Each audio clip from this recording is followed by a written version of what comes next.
आज संध्याकाळी तुकाराम महाराज व ज्ञानेश्वर महाराजांच्या पालखीचं आगमन पुण्यामध्ये होणार. आपसुकच माझी पावलं FC रोडवरती वळली. पालखीच्या आगमनासाठी एक भला मोठा शंखनादाचा ग्रुप तिथे अवतरला होता.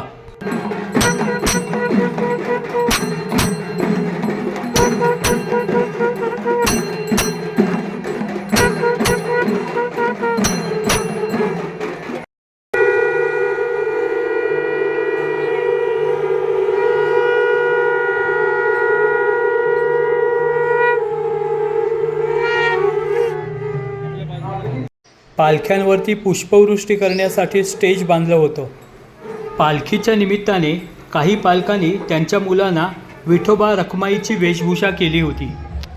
रस्त्यावरती फुलांच्या पाकळ्यांपासून रांगोळ्या काढण्यात आल्या होत्या. काही रांगोळ्यांमधून समाजाला संदेशही देण्यात आला होता. सिया गोयलने केतन अग्रवाल ह्याला लोहगड किल्ल्यावरून ढकलून देण्याचा प्रसंगही रांगोळीतून मांडलेला होता. एव्हाना रस्त्याच्या दोन्ही बाजूनी गर्दी वाढत चालली होती. पोलीस गर्दीला फुटपाथवरती जाण्यास विनंती करत होते. काही पालकांनी मुलांना डोक्यावर बसवलं होतं. रस्ता पूर्णपणे भक्तिमय झाला होता. ज्ञानोबा आणि तुकोबाचा गजर करणारे वारकरीही आता दिसायला लागले होते. वाहनांच्या गोंगाटाच्या ऐवजी टाळ मृदुंगाचा नाद ऐकू येत होता. पुणेकर पालखीचं दर्शन घेण्यासाठी व हा भक्तिमय प्रसंग डोळ्यात साठवण्यासाठी मोठ्या संख्येने रस्त्याच्या दुतर्फा जमले होते. एवढ्यात तुकाराम महाराजांच्या पालखीची चौघडा गाडी, मानाचे अश्व व दिंडीतील वारकरी आले.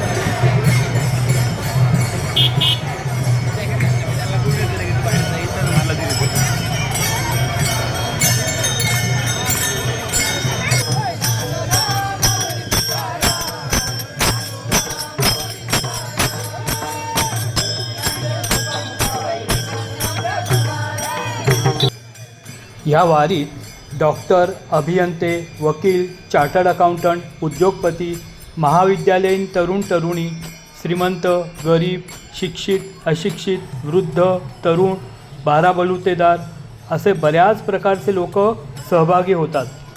वारीत सहभागी झालेली लोक त्यांच्या व्यवसायानुसार किंवा जातीनुसार ओळखली न जाता केवळ वारकरी हीच त्यांची ओळख असते.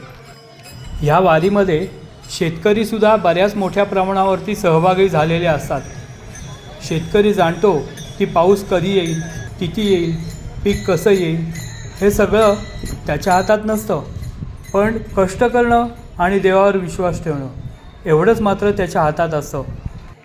वारीला निघण्यापूर्वी तो शेजाऱ्या पाजाऱ्यांना घरावरती लक्ष ठेवण्यासाठी सांगतो. घराची जबाबदारी कुटुंबावरती सोपवतो. जनावरांची व्यवस्था करून ठेवतो आणि गळ्यात तुळशीची माळ व हातात टाळ घेऊन तो वारीला निघतो. ज्यामुळे वारीहून परतल्यावर पुन्हा जोमाने कष्ट करण्यासाठी त्याला ऊर्जा प्राप्त होते. थोड्याच वेळात जगद्गुरू श्री संत तुकाराम महाराजांचा पालखी रथ आला. त्या पाठीमागे दिंड्या आणि शेवटी तुकाराम महाराजांचे टाळकरी श्री संत गवरशेठ महाराज लिंगायत यांची पालखी आली.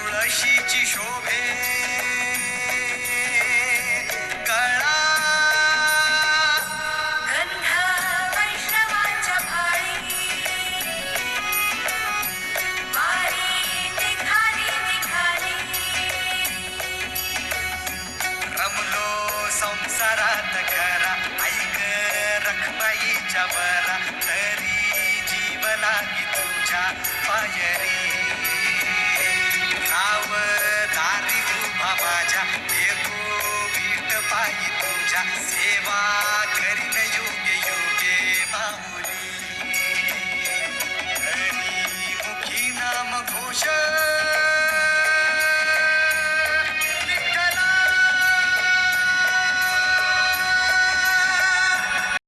तुकाराम महाराजांची दिंडी संपल्यावर ज्ञानेश्वर महाराजांच्या दिंडीला सुरुवात झाली. प्रथम चौघडा गाडी, मागे माऊलींचे अश्व, त्याच्या मागे ज्ञानोबा तुकारामांचा जयघोष करणारे वारकरी आणि त्यानंतर संत श्रेष्ठ ज्ञानेश्वर महाराजांचा पालखी रथ आला.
तुकोबा व ज्ञानोबांच्या पालखी रथाचं दर्शन घेतल्यावर त्या भक्तिमय वातावरणात यापुढे सगळं चांगलं घडणार असा सकारात्मक विचार मनाला ऊर्जा देऊन गेला.